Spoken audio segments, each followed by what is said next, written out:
Good morning सम्पूर्णलाई। आजको बिहानी पखमा हामी चाहिँ यो बिहानी पख आलु खुन्नु आएको। हिजो खुन्नु सकेन, हिजो खुनिसकेन हामीले, रात परि गयो। अनि त्यसले गर्दा अहिले हामी बिहानै आएको आलु खुन्नु। अनि मैले चिया पनि बनाएर ल्याएको थिएँ हो। अनि चिया बनाएर ल्याएको काम गर्दा गर्दा त्यतिकै अहिले मात्रै हामी आलु सकेको छैन, अझै छ खुन्नु यहाँसम्म। अनि अहिले चाहिँ तिर्खा लागेको जस्तो भयो। अनि चाहिँ यहाँ चिया बनाएको, आलु यति हामीले खुनिसक्यौँ। यो आलु चाहिँ हेर्दा सानो छ, यसको बिउ यस्तो सानो सानो थियो। हेर्नुहोस् है, बिउ यत्रो थियो, यत्रो भएकोले गर्दाखेरि चाहिँ सानसानै फलेको छ। अनि एउटै पनि बिग्रेको छैन, एकदमै राम्रो छ यसपालिको आलु चाहिँ। सानो सानो भए पनि यसको मैले चाहिँ सोच्दै थिएँ होइन, मैले चाहिँ सोच्दै थिएँ यत्रो आलु कसरी यत्रो आलु भयो भनेर म चाहिँ सोच्दै थिएँ। कत्रो सानो सानो आलु फलेको भन्दा भरे मेरो हस्बेन्डले भन्यो कि बिउ यत्रो छ चाहिँ कत्रो ठुल्ठुलो फल्छ भने। साँच्चै नै हेर्नु, माउ चाहिँ यत्रो छ, नानीहरू चाहिँ यत्रो छ है। कोही त ठुल्ठुलो पनि फलेछ। एकदमै सफा चाहिँ एकदमै सफा छ। मैले यो माउ चाहिँ किन लगेको भन्दा चाहिँ नि मेरोमा सुँगुर छ नि त हो।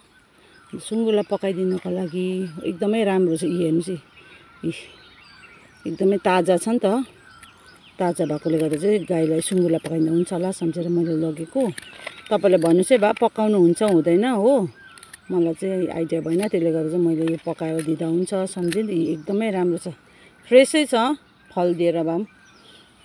यसले एउटा रोप्दाखेरि 3-4टा फलेको छ हो, 5वटासम्म फलेको छ। त्यति भए पनि त एकको त 2 होइन 3, 4, 5सम्म फलिदिएको छ। पछि पनि यो कुहेन। अन्त चाहिँ मैले चाहिँ हेर्नु नि कस्तो फ्रेस ताजा छ।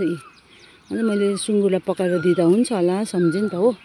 त्यसले गर्दा हजुर यो के कराएको न्याउल अहिले चाहिँ यसले चाहिँ अन्डा पार्नुलाई कहाँले ऊ माथि कराउँदैछ चराहरूले पनि। यसको समयमा यसरी समय अनुसारको चराहरू कराउँछ है। अहिले बसन्त ऋतु हुन्छ। आकाशहरू कस्तो सफा छ, कहाँ बादल छ, हावालेको कस्तो सफा छ। अलिक खानुहुन्छ उसलाई दियो न कामेला, खान्छस् कामे? यो त खाजा त खाएन रहेछ ती। चिया खानु न, यो दिनु उसलाई चिया खानु न। ल हामी यति आलु चाहिँ खुन्यौँ। अब बेसी छैन, अब खुन्नु यति छ। अब यो खुनिसकेर चाहिँ गएर गाई पनि धुएको छैन, हामी बिहानै आएको। त्यसले गर्दाखेरि अब हतार गरेर यो सकिहाल्नु भनेको, किनभने पानी पर्छ नि त।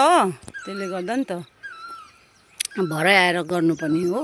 त्यसले गर्दा अहिले हतारसँग यो सबै आलुहरू खुनेर अब थन्क्याउने। त्यहाँदेखि चाहिँ यहाँ मकै रोप्ने, ढिलो भइसकेको छ यहाँ मकै रोप्नु हो। नानी यता आउनुहोस्, पानी जम्याउँदैछ आइज। यसलाई खोक्छ भनेर मलाई उयो लाग्छ। यस्तो दामी आकाश भएको छ कि, निलो आकाश।